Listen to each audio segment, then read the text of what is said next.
Once upon a time in a faraway kingdom, there lived a beautiful princess named Rapunzel. Rapunzel had long, luscious golden hair that reached down to her ankles. But Rapunzel's greatest treasure was her heart. It was filled with kindness, bravery, and an unwavering belief in helping others. One day, while Rapunzel was tending to her herb garden, she noticed that one of her lavender plants was wilting. Its petals were drooping and its leaves were turning yellow. Rapunzel knew that this plant was special because it grew from the seeds that her late mother had planted. It was the only lavender plant in the entire kingdom that could produce purple flowers, and for some reason, it was very important to the king, Rapunzel's father. Determined to save the plant, Rapunzel decided to use her magical hairbrush. This wasn't any ordinary hairbrush. Oh no! It was infused with fairy magic and could do all sorts of amazing things. With a flick of the wrist, Rapunzel could make her hair grow longer or shorter. She could change its color from golden to crimson or even emerald green. And when she braided her hair, it would magically glow with celestial light.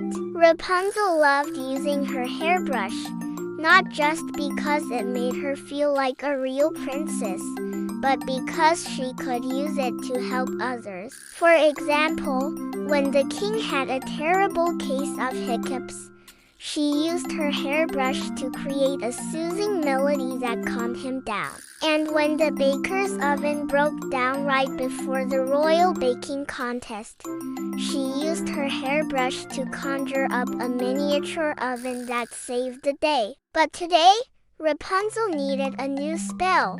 Rapunzel dipped her hairbrush into a vial of moonlight essence, closed her eyes, and concentrated really hard. "Oh, magical hairbrush," Rapunzel whispered. "I need your help. Please help the wilting lavender plant." As soon as she finished her spell, her hairbrush glowed with celestial light and her hair turned into a swirling vortex of lavender mist. Startled, Rapunzel quickly rubbed the mist onto the wilting plant. To her surprise, instead of wilting, the lavender plant began to grow at an astonishing rate.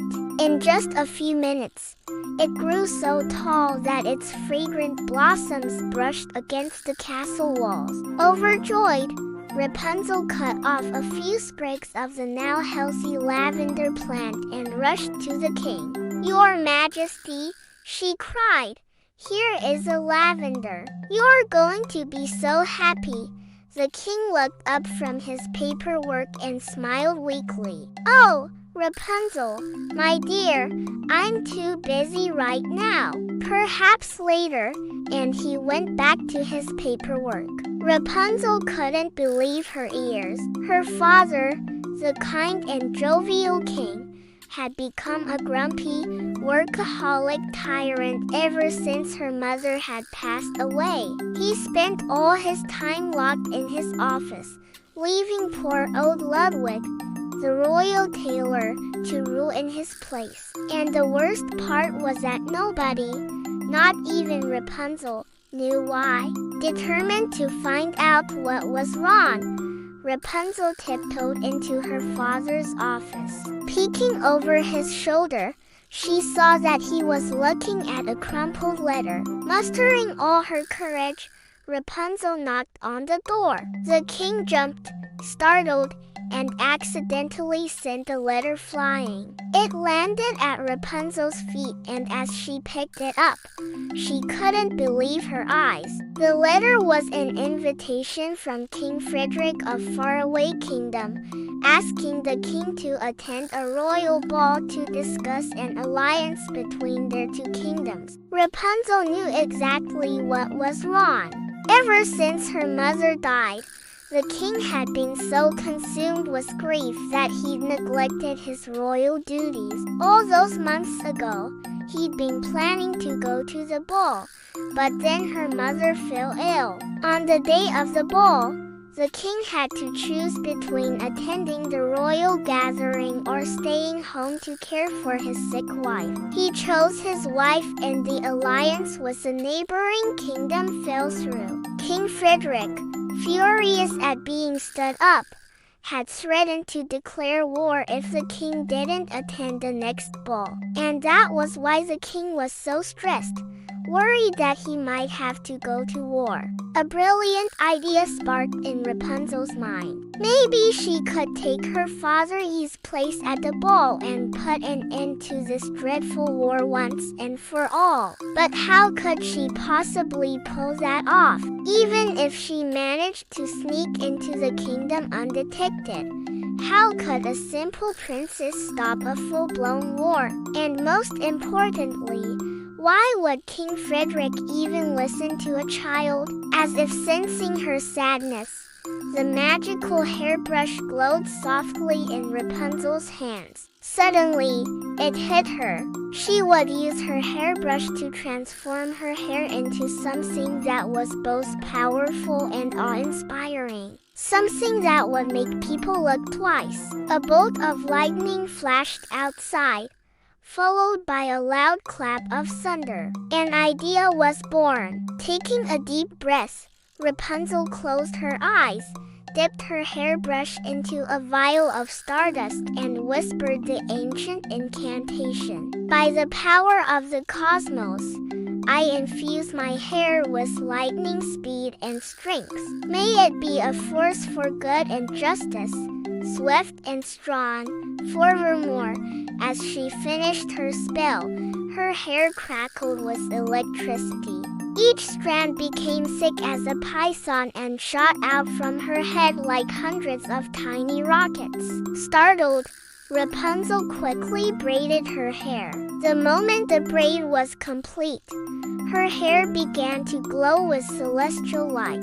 Rapunzel touched the glowing braid to her arms and legs and felt a surge of power course through her veins. Looking in the mirror, she gasped in amazement. Her reflection was gone, and in her place stood a magnificent superheroine. Rapunzel wore a shimmering silver suit that sparkled like 1,000 stars, and her long braid was now a radiant web that crackled with lightning. But a superhero needs a name. How about Captain Braid? Rapunzel said with a smile. Suddenly, a loud crash from downstairs made her jump. Rushing to the window, she looked down in horror. Rapunzel saw King Frederick's soldiers storming through the streets, arresting anyone who resisted. Their insignia was emblazoned on their armor. It was a stylized depiction of a crown encircled by lightning bolts. "Oh no!" Rapunzel cried. "They're rounding up everyone for the ball. Father will be arrested if I don't do something." Without hesitation, she leaped out of the window and soared through the air. Her cape billowed behind her like a storm cloud, and her braid lashed the air as she flew towards the soldiers. With a mighty roar, Captain Braid confronted the soldiers, sending them scattering in all directions. Rapunzel swooped down and gently lifted King Fergus from his horse. Then, using her lasso, she carried him to safety. One by one, Captain Braid rescued everyone in peril, using her super strength to lift heavy carts and her super speed to outrun pursuing soldiers. Finally, she arrived at the castle just as the last rays of sunlight were fading away. Panting, but still determined, Rapunzel tied a rope ladder to her braid and climbed up the castle wall. Inside, King Frederick sat on a golden throne, flanked by his two most trusted advisors. When he saw Rapunzel, his eyes widened in surprise. Well, if it isn't Princess Rapunzel," he boomed.